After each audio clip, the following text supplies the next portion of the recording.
Welcome. Welcome to Conscious Woman Rising, remembering the sound of embodied feminine. My name is Deepika Delmenico, and I am the founder and host of Conscious Woman Rising. And today I am so thrilled, delighted, honoured to be in conversation with Debra Poneman. Debra began transforming lives in the 1970s when she studied with some of the greatest spiritual masters of the East, often in deep meditation for 10 to 12 hours a day and in complete silence for weeks. And then she taught meditation to thousands. In the 1980s, Debra immersed herself in the knowledge of the masters of Western metaphysical thought and founded Yes to Success seminars, bringing what were then considered radical ideas like your thoughts create your reality into the mainstream, and teaching how to create outer success on a foundation of inner silence. Debra has now shared her success system in every corner of the globe to help people create lives of not only success and abundance, but profound happiness, deep self-love, and lasting inner fulfillment. Today, Debra and I are in conversation about the secrets to creating true and lasting success. But before we launch into rich, juicy conversation, I'd just like to share that Debra exudes what it is to embody, to live sacred success. And one of the things that is so precious to me that I love about the many, many things I love about Debra is that Debra allows one to experience the sacred success of where you are, who you are, all you are, especially as a householder, especially as a caregiver, as a custodian, as a guardian for children of our future, as a mother. And she absolutely worships in that the Great Mother. And it is so rare to be in the company of one that truly recognizes and gives one the experience of what a sacred role they hold in this life. So, Debra, it is just wonderful to be with you today. Thank you for being part of this really powerful, important event. Thank you for inviting me. I love you so much. And everything you said about me, I am just a mirror of you. You are the Divine Mother incarnate. And that's why you see it in me. And that's why you see it in others. And I just love spending any time with you, and sharing it with all the listeners makes it especially precious. And it was so funny when I was laughing when you were saying that, you know, I allow people to be who they are and what they are. So the other day I was with my son. I was giving a seminar in the Chicago area, and we invited him to come for lunch. And somebody said to him, you have so much self-confidence.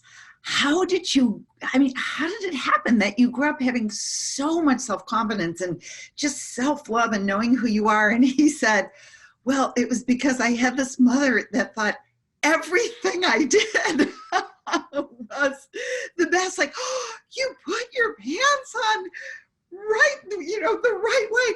You are the most brilliant person at putting on your pants in the whole world. And he said that even if you'd have a tiny part in the play, you were so good in the play.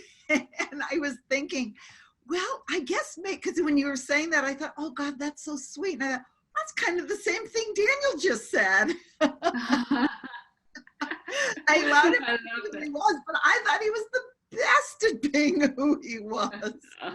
Well, and I think one of the ways that you really live and teach by, example is that you at the pinnacle of your success and like big international success in your career, you put it all on hold. Well, you just stepped away from it to be fully present to the role of being mother, so Yeah. that you could be present and honor and celebrate every time those wee little pudgy legs were put in the pants, and whether the zip was done up the right way or the wrong way. And you were, that's just, Yeah, and that's living in your heart. That's listening to your heart and knowing your purpose. yeah, and it's interesting because as you kind of gave a little bit of a Cliff's Notes of my story, that I had started teaching these success seminars all around the world, and we were in 7 countries on 4 continents, and that was decades before the internet made international communication instantaneous. That was snail mail and phones with curly cords. I mean, fax machines weren't even working very well back then, back in the dark age when I started. and then at the height of my success, when I was actually in negotiations for my own daytime TV talk show, and my Yes to Success book was in the hands of a major agent, and I gave it up because one of the things that I teach is that true success is about listening to the promptings of your heart. And my heart, and I went around the world with all the fervor of an evangelical minister saying that if you follow your heart, you will never be led astray. And my heart was saying, stay home with my kids. And I also believe that people have authenticity meters.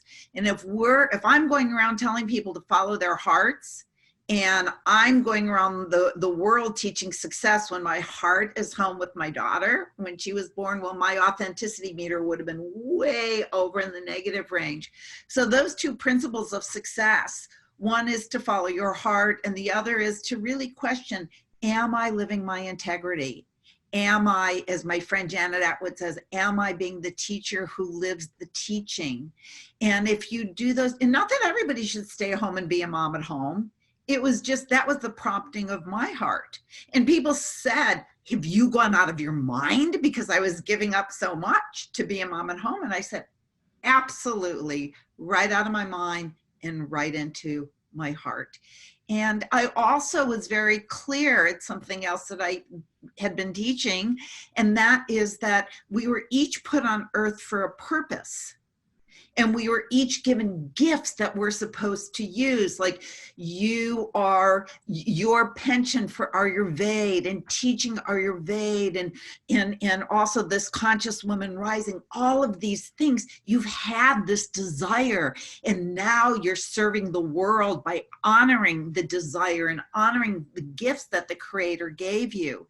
And even if you take a year out to maybe just do some self-care, or if you take a year out to be with your mom as she's making her transition, or you take 20 years out to be a mom at home, what you were put on earth to do is not going to go away. As a matter of fact, if you follow your heart, it's going to be there even stronger when you come out on the other side. So it's not that I tell everybody, oh, stay home with the little darlings. No, it was just what I wanted to do but I also was certain that I was supposed to be a speaker, that I was supposed to be a teacher.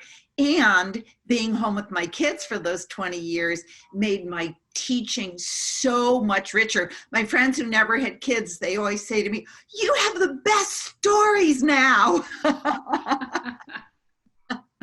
I said, "I do." Yeah, right. I love that. And I remember you said to me one day, I just want to tell you that you have all the time in the world. Yes. And and I thought of that often. It was like, I have all the time in the world. Yes. So drop the sense of urgency and the neediness to know the answers right now, to be able to achieve, accomplish, to do, to manifest, bring it all together right now. If I have all the time, then I can be present and listen to whatever my heart tells Yeah. me and And directs me to where I ought to be. and two things about that. One is that so many people, we feel like we're running a race. I have to be successful. I have to have the best-selling book. I have to, start teaching about success before somebody else does. Again, you were put on earth for a purpose, and maybe somebody else is going to teach about success or Ayurveda or growing orchids. But there are people who were put on earth to hear the message from you. And they will be waiting for you, and you will give them that message in perfect timing. It's not a race. Some people, even to become self-realized, I got to do this fast, like it's the Enlightenment Olympics. I mean, really, everything will happen in perfect timing. What we have to do is we just have to surrender. We've talked about this before, to the Divine Mother who wields us. We are not as again, my friend Janet Atwood says, the general managers of the universe. If we surrender, and as it says in the Course in Miracles, ask God, where would you have me go today? What would you have me do today? What would you have me say, and to whom? And then just surrender and let God, let Divine Mother wield us, use us to serve the world. Then everything will happen in perfect timing. And if you feel like it's a race, just, I'm not a big person to do affirmations like, "Oh, I am beautiful, because usually what it does is it contracts you, like, well, no, actually I'm not. But if you say, I have all the time in the world, and you feel really contracted around it, breathe into that and feel where it is in the body that allows you to feel that contraction. I have all the time in the world. And if you continue to feel it in your body, what you're going to find is that the tension will dissolve and the realization will dawn. I do have all the time in the world. I have just as much time as everybody else. We all have 24 hours in a day and 60 minutes in an hour. And we have all the time in the world, but really that everything happens in perfect timing. So there's no need to be part of a race. I love this, Deborah. It's really, this is not only bioenergetics, it's spiritual science, but it's also, this is what gives you such mastery in not only success, but why your teachings are so powerful and penetrating, because it's sustainable and it is sacred success. This is what you teach. Now, leaders, visionaries, change makers, entrepreneurs all over the globe have discovered secrets to true and lasting success following your system. Yes. And it's anchored in deep, deep self-love. So, Deborah, can you share how this is key for the longevity of success? Well, the first thing that I want to say is that when I'm talking about success, as you know, I'm not just talking about having a best-selling book or closing the big sale of a lifetime or a fancy title or winning first place in the art fair. I mean, all those things are wonderful, but you don't need me to tell you that none of those things is going to bring you happiness. When I talk about success, I talk about success that's not based on outer achievement, but on inner fulfillment. Because if you feel successful on the inside, no matter what happens on the outside, first place, second place, no place, you never lose you. If you have inner success, you're never going to be driven to despair like we see so many people around us who seem to have everything and they're so unhappy. TV stars and international designers and rock and roll icons. You would think that the fame and the accolades would be enough, but it's not. And I think we've discussed this before, that the use of antidepressants has doubled in the last 15 years. And now 1 of 5 people in the US need them just to get through the day. And women, I have to say, are twice as likely as men to use antidepressants, and affluent women more than twice as much as middle and low income women. Now, I want to make really clear that I am not criticizing antidepressants. Thank goodness for them, because the pace of life and the challenges of life can be overwhelming. And the results of striving can lead to, huge disappointment. But what does it really say about what's bringing us despair? It's not lack of stuff. See, I believe that people are putting their eggs in the wrong basket. As our mutual friend Sadhvi Bhagavati, our great teacher at Karma Niketan in India, she says expecting to find fulfillment expecting to find fulfillment from anything on the outside is like milking a cow and expecting to get orange juice. And in fact, there was a study at Harvard that showed that when people got what they thought was going to make them feel successful, like the monetary windfall or even the man of their dreams or the woman of their dreams, but their inner life hadn't changed, they were less happy than before they achieved their dream, because before they achieved their dream, they at least had a reason to get up in the morning, something that they looked forward to and fantasized about and worked towards. But we all know people who have all the outer wealth and they're just unhappy, and people who have the inner wealth and with very little on the outside. I just to tell you this one thing, and then I'm going to get back to the self-love piece, because I know you just asked me that. But I have to tell you that my parents fell in that latter category. I didn't know we had less than anyone else because I had such a happy childhood. In fact, one of my favorite childhood memories, absolutely true, was when we would take a family outing and my parents would get in the front seat of the car, my brother and I would get in the back seat, and my brother and I would watch the street go by through the hole in the rusted out floorboard in the back seat. We didn't know that was a bad thing. We thought it was really cool. And then when we would sit down for dinner and my mom would look at the three of us, we just had this little family, just my brother and me. And my mother would look at the three of us and say, "My cup runneth over."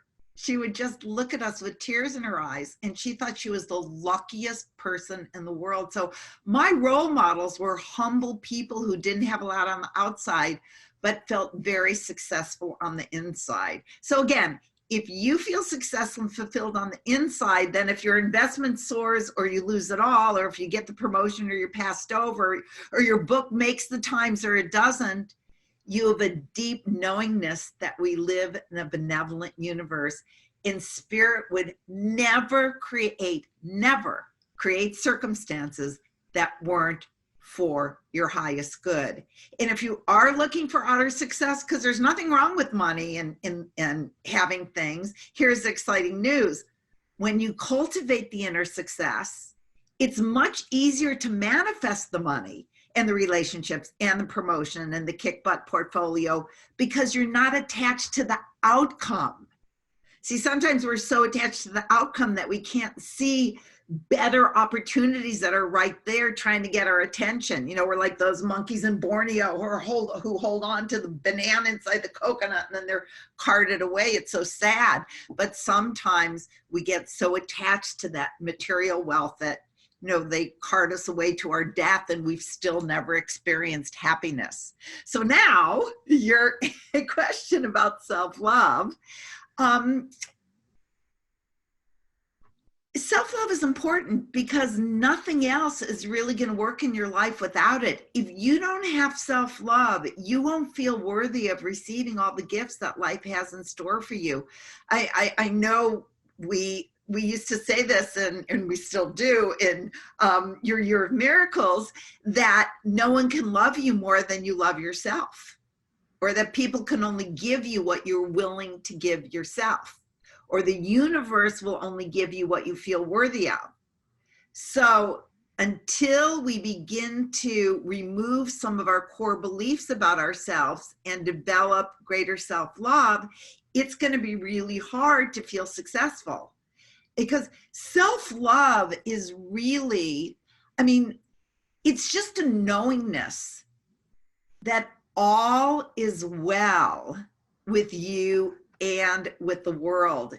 And I want to make a distinction here that I actually first learned from my precious, wonderful business partner in your Year of Miracles, Marcy Scheimoff, and that is the difference between self-love and self-esteem. And it's a very important distinction, because self-esteem is, I love myself because I'm smart, because I'm attractive, because I'm a good person. But all those becauses make the love conditional, right?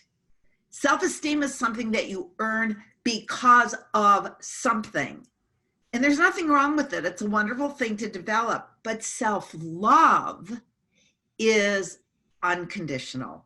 It's an unconditional experience of love for yourself, no matter what. It doesn't depend on you being smart or talented or even being a good person. It doesn't depend on you being anything.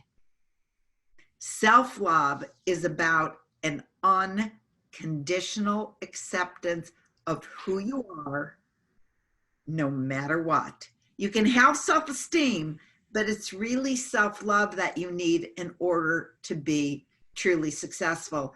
And to begin developing self-love, you need to start by developing new habits. Is it all right if I share one? Please do. Yes. I know I'm on a roll here. Yeah.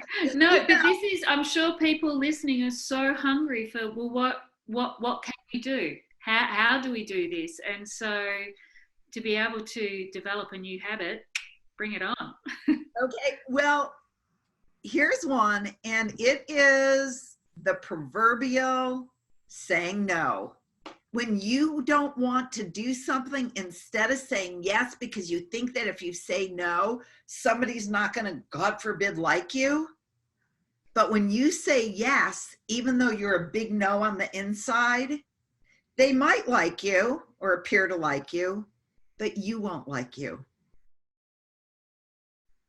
So, and every time you exhibit self-love by saying no, and it's hard, I know, you could start building the muscle by like saying no to a telemarketer, saying no to the person in the department store that says, oh, would you like some perfume today? You know, and then you could build up to the bigger no's. But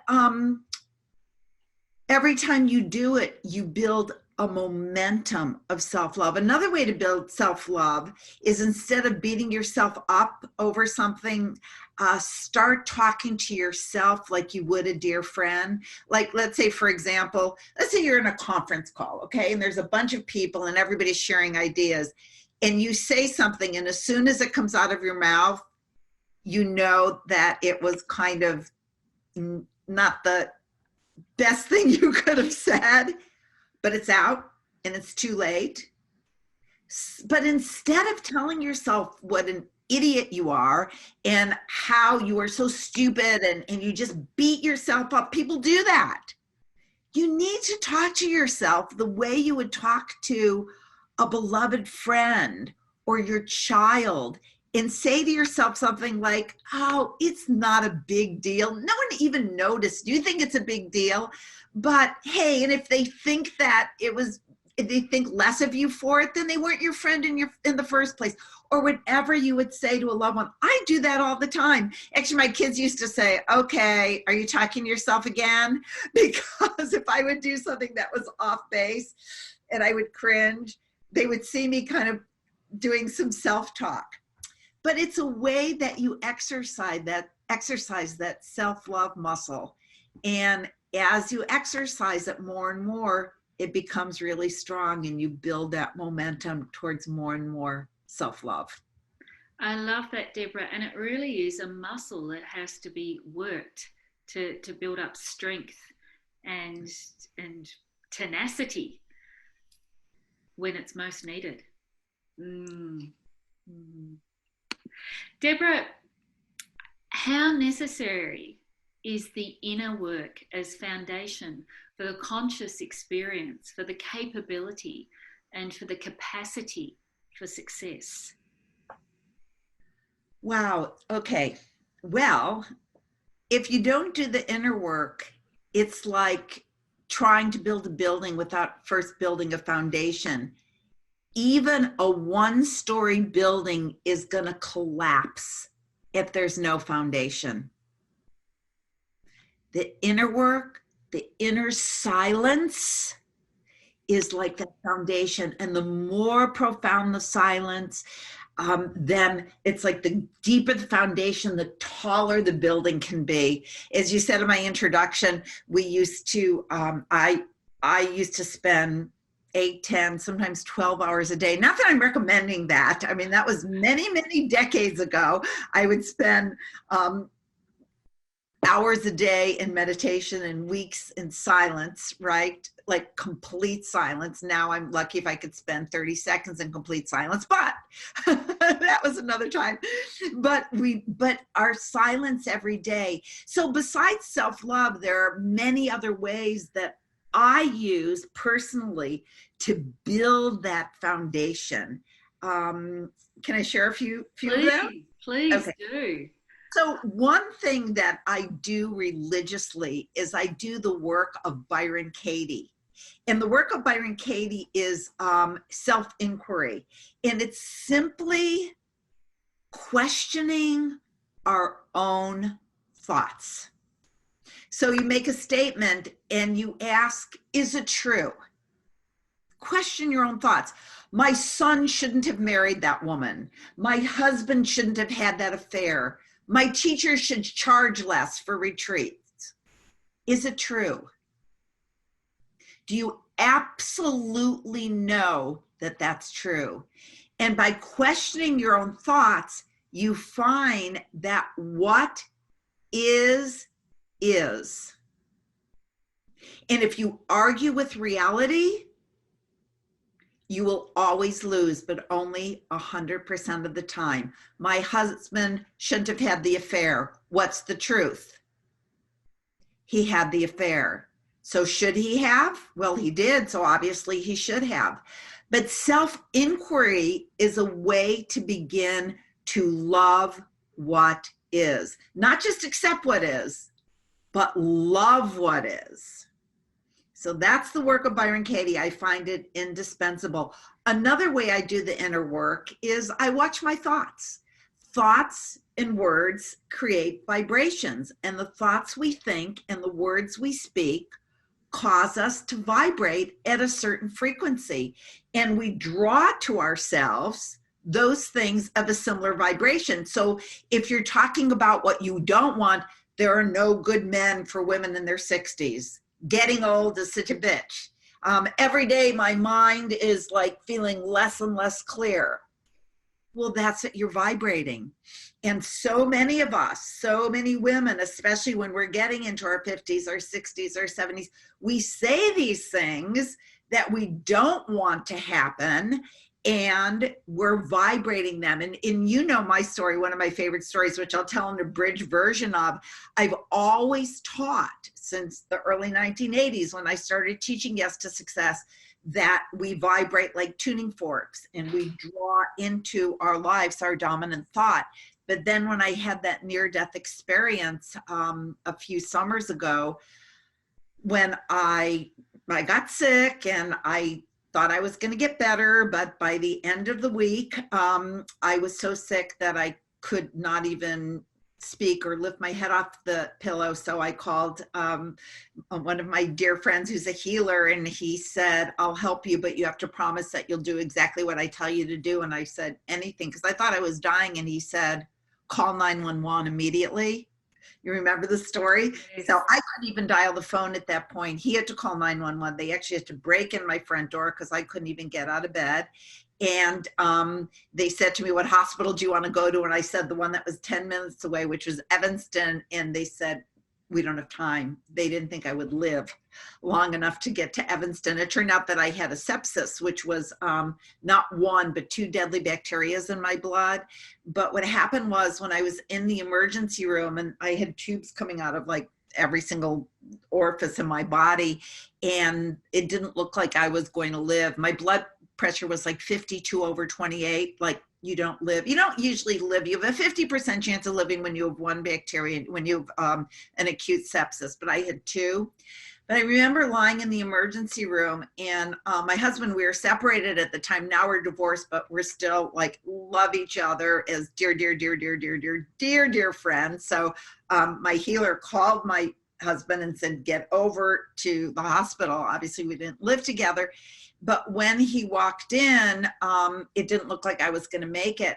But I remember him sitting down, and he had tears rolling down his face. And I remember the nurse going over to him and putting her hand on his shoulder and saying, don't worry, she's going to be fine. And I was in this place between life and death. And I remember when she said those words, I actually, from that level of consciousness, saw the words tumble out of her mouth, surrounded by this pink kind of sparkly My Little Pony kind of light. When she said she's going to be fine, it went out of her mouth and into my body, and the words strengthened me. They made me fine. I'm like, oh my goodness, your words do create your reality. And then a few minutes later, the doctor came in and saw that my blood pressure hadn't changed and it didn't look good. And he said in this really gruff voice, get that blood pressure up or we are going to lose her. And when he said, we're going to lose her, I saw this energy come out of his mouth, and it was like gray, swampy. It even had a smell. It smelled like a swamp. And it came out of his mouth and it went into my body. We're going to lose her. And it took all of my strength away. And I remember thinking, if only I had the strength to ask everybody in the room to gather around and say, she's going to be fine, then I could have gotten up off the gurney and, gone and worked out at the health club. But I remember at that moment thinking, I've got to live because I have to tell people the power of their word. And I also remember at that moment making the promise that I will never say anything about my kids again. I used to say things like, oh, my son's so disorganized, or my daughter's this, and I said, I promise I will never say those things again, because I knew if I said them now that it was actually causing that to be the reality. So the second thing I do is I watch my words and I watch my thoughts. And if a negative thought or negative word comes out of my mouth, I cancel it and I replace it with a thought or a word of what I do want to be the reality. And the other thing that I do is I absolutely meditate every single day. As a matter of fact, I have meditated at least 20 minutes twice a day, and often much more. For next year will be my 50th meditating anniversary. So, wow. So I have been meditating regularly, and I absolutely, absolutely believe that that is fundamental to creating true success. Absolutely fundamental, because again, that silence that we create when we meditate is absolutely one of the keys, the foundations. And I believe, I know there are many, many excellent techniques in the marketplace, but what I have seen is that the most researched techniques are either the Transcendental Meditation Program or the Art of Living meditation called Sahaj, samadhi meditation. And I've been trained to be a teacher of both, but I absolutely believe that a really soundly researched form of meditation is something that everybody should be doing. And of course, it reverses the aging process. Yeah. Yeah, and it also creates brainwave coherence, and it allows you to tap into an infinite reservoir of peace. This is wonderful. Such powerful tools that you're giving. Thank you so much. And it's, you know, what you've described and what you've just shared is really, it's allowing the evolution or the turning of the wheel of karma. Things can Yes. change, and ascension can begin when doing these very practices that you're describing. And yeah, sure, it won't all change overnight, but we have to start some, Yes. wherever we're at is the entry point. Yes. And so I recommend everybody listening, do this. Do Yes. this. Yes. And you know, and you've had the palpable experience of seeing Yes. Yes. Well, I have. how this energy works. I did. And again, that's why we always express gratitude for everything that happens in our lives. I mean, it was a very, very scary moment. Actually, our dear friend Rhonda was with me also in the, she could tell you about it. I was so close to death that they had to put me in one of those, like, I looked like the Michelin tire, big puffy guy, because my body thermostat stopped working. I mean, I was very close, and Rhonda was there holding my hand when it looked like I wasn't going to make it. But obviously the good news is I lived to tell about it. But it was one of, I always say, thank you, thank you, thank you. And one of the other techniques that I am so committed to is not only having gratitude for the things in life that are obviously good, but also having gratitude in life for those things that appear to not be so good, because you never know 2, 3, 4, 5, 6 steps down the line what really was a good thing to happen to you. In our limited human consciousness, we don't know what was really good and what was really not good. And another dear friend of mine, Sherry Salata, I don't know if you've read her new book. It's called The Beautiful No. Just, I know I'm telling a lot of stories, but really quickly, can I sneak one more in? Please do, please do. And it's okay, everybody listening. You listen to it again and again and write it down if you're not grabbing it the first time. So, well, anyway, Sherry wrote this book called The Beautiful No, and her story is so incredible because out of college, she was a manager. She was a manager at like some 7-Elevens, and then she was a freelance production assistant, and she was living in Chicago at the time, and she applied for a job at this little unknown TV show that was starting called The Oprah Show. And she applied to be a production assistant, and she didn't get the job, but it was no big deal because it was like, who is this woman Oprah anyway? But then she applied for the plum job, and it was with an advertising firm, one of the biggest advertising firms in Chicago. And when she went for the interview, they loved her, and they said, oh my gosh, you're exactly what we're looking for. We'll call you on Monday. We'll get going. So it was on a Friday. So she went home, and she had all of her friends meet her down at the bar, and they celebrated because she was going to get the $70,000 a year job, which is a lot of money 25 years ago, right? And she was so happy because also she was broke because she had left her managerial position with the 7-Eleven, and she really needed some money. So anyway, Monday comes and she doesn't get the call. And Tuesday she doesn't get the call. And Wednesday she doesn't get the call. And Thursday she doesn't get the call. And Friday she gets a form letter from this company that says, sorry, it was great meeting you. You're not what we're looking for. And she was so depressed, and because she had no money, she had to move in with her parents, and she did more freelance production work, but she said it was the lowest point of her life.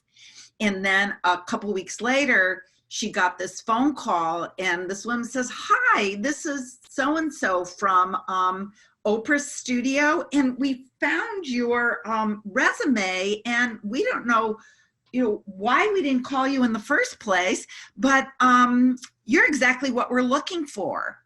Could you be at work on Monday?" And the rest of the story is that she became a production assistant, and then she became a producer, and then she assistant producer, then a producer. And long story short, she became the president of OWN Network and an executive producer of the Oprah show. And the reason why her book is called The Beautiful No is because had she gotten a yes from that $70,000 a year job, and this little place called Oprah would have called her, she would have said, "Sorry, I have my $70,000 a year job."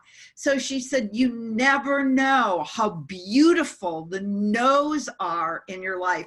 So we celebrate the no's as much as we celebrate the yeses, because we can't see all the mechanics at work. But if we say thank you to the God of our understanding for the no's, then it opens that energy for the wonderfulness of that no to be revealed to us more quickly than if we're like, why did this happen to me?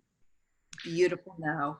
That's a wonderful story, and it's fabulous. It's so true. We cannot know and everything. We cannot see at the level in which universally things are conspiring to play out. But in our limited perception, in our limited understanding, we misconstrue that no. And so I love that you share so succinctly about the importance of gratitude and appreciation for everything. Thank you. Yeah, makes life a whole lot easier to digest too, hey? Absolutely. Boy, oh boy. Boy, oh boy. Debra, in your breadth and depth of experience, do you feel women typically perceive themselves as successful? That's a good question. Well, I don't think that self-deprecation or self-appreciation are actually gender specific. I think there's an epidemic of self-deprecation these days, and I think it's about time we start talking about how great we are. I mean, when people would compliment me on being a great mother, I go, "Oh, well." Now I say, "Yeah, I really am a great mother." And but what I do think is that women's criteria for success are different. I remember reading a study that was published last year in what's the name of them? It wasn't Psychology Today, Psychological Science. And they talked about the study where thousands of mathematically gifted teens, those testing in the upper 0.1%, were followed for like 30 or 40 years. Okay, so these are really smart kids. And although, unsurprisingly, equal amounts of men and women became doctors and got PhDs and became scientists and wrote books and published papers. But what was so interesting was that the men had a much greater tendency to define success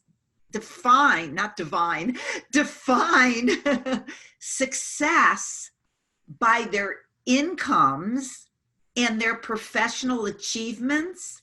And the women, even though they were equally as gifted, they generally define success by the quality of their family life and their relationships and their contributions to the community. So yes, I think what we see here is that although these are still outward criteria, relationships, community, women are more relational and heart-centered in their definition of success.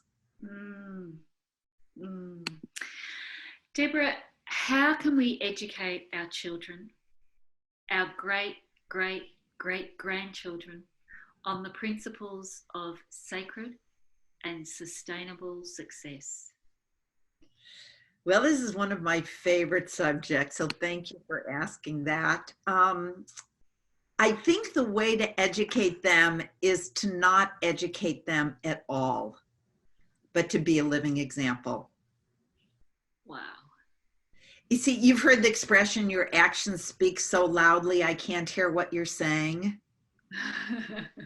right? Our kids are so deep and so insightful that they can smell inauthenticity a mile away. You know, I received, I would say, the greatest compliment from my son. It was just last week. I was talking about how I was giving a Yes to Success live seminar, and he came for lunch, and it was an intimate lunch. And to give you a little bit of background, I know you know this, but to give the listeners a little bit of background, when my son was 15, he always loved basketball. I mean, he started shooting basketballs when he couldn't even stand. He had to still hold on, and he would throw the basketball. And when he was 4 and 5, he was already on a basketball team. When he was 8, I think I told you the story, he did research on what was the best basketball league in Chicago, and he joined the FAM League, which is the Federation of African American Youth. And he was decidedly not African American, but he insisted on being in that league because he knew it was the best league. And then when he was 14, he got on the A team at his high school, but he was still the only white kid on the team, and white boys decidedly cannot jump. But he noticed that he had an eye for talent. So because he had to travel and go to all the freshman game and the junior varsity game and the varsity games, he started a website where he would do scouting reports on high school basketball players around Chicago. And his scouting reports were so well received that there was a full-page article about him when he was 16 in Sports Illustrated, and he was featured on CNN and Comcast Sports Network and ABC and NBC, because all of the college coaches all around the country saw him as the scout in the Chicago area. He didn't even drive yet. We had to drive him to the games, but he was known as the scout in the Chicago area. But one day he said, because what he would do is he would make films of the kids and send them out to colleges, and he would put them on his website. But one day he said to me, "Mom, I'm not reaching enough kids. I'm getting one kid a scholarship at a time." He said, in the Division I kids, the best kids, it's easier for them to get scholarships because they're so good, but I want to get scholarships for the Division II kids, the kids that would go to junior colleges, the kids that would get overlooked. And the only way they could be seen by scouts is if they're in what's called an exposure league, and they couldn't afford to be in exposure leagues because it was like a couple $100s. So at the age of 16, my son started a nonprofit where he put on exposure league. He put on showcases so that college coaches could come for a weekend and see all these Division II kids play. And his first one was 10 coaches and 30 kids. And last April, his showcase was 350 kids and 140 coaches from all over the country. And to date, next year will be his 10th anniversary, he's generated over $40 million in college scholarships for kids in the inner city of Chicago. So I'm very, very proud of him. And the reason I told you that is because at the luncheon, one of the women said to him, "How old were you when your mother started teaching you these success principles?" And he said, "I really don't remember her ever teaching me success principles. I never heard her say, as Napoleon Hill would say, or Winston Churchill's 6-word formula of success is never, never, never, never give up." He said the only time I ever heard her even mention success principles is when he says he had this Home Alone party. He thought my husband and I were going to be out for the whole night. And so he had one of these wild parties, and we decided not to go to the movies. And we came home, and the house was like overflowing with kids and drinking. And he said the only time she ever mentioned success principles is that my punishment, besides cleaning up the house, was that I had to read the book, The 7 Habits of Highly Successful Teens, annotate it, and answer questions about it and write a book report. And when I was done, I was able to go out again. So he said that was the only time he ever remembered me specifically talking about success principles. He said, but I watched how my mom and my dad lived their lives, and I knew that that was how I wanted to live mine. And when he said that, I'd never heard him say it, but it just meant so much to me, because if I tried to push principles, he said, if she tried to push those principles on my sister and me, I probably would have rebelled, because that's what kids do. Yes. But he said, millennials might get a bad rap, but we know truth when we see it. So I would say the bottom line is, don't teach, just be. Be. I love that. That's everything, isn't it? It's the greatest teaching anybody could ever receive.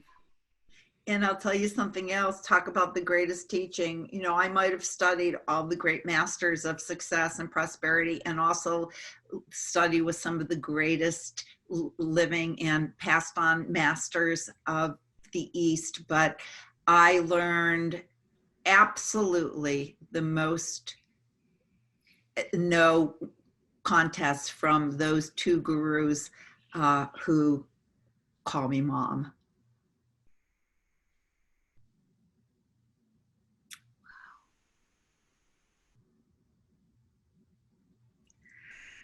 Ah, Debra, you are a global treasure. Thank you. You're such a shining jewel. Thank you. Thank you so much. Thank you for being you, for all you are, for all you give in service, and for being part of this event.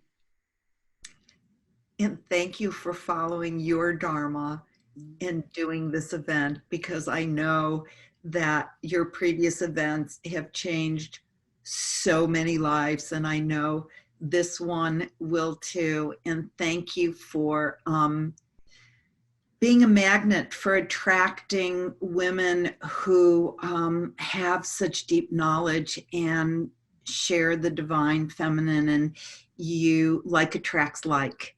So it's who you are that attracts these wonderful women who have so much to share. So thank you for listening to the call and following your Dharma. Thank you.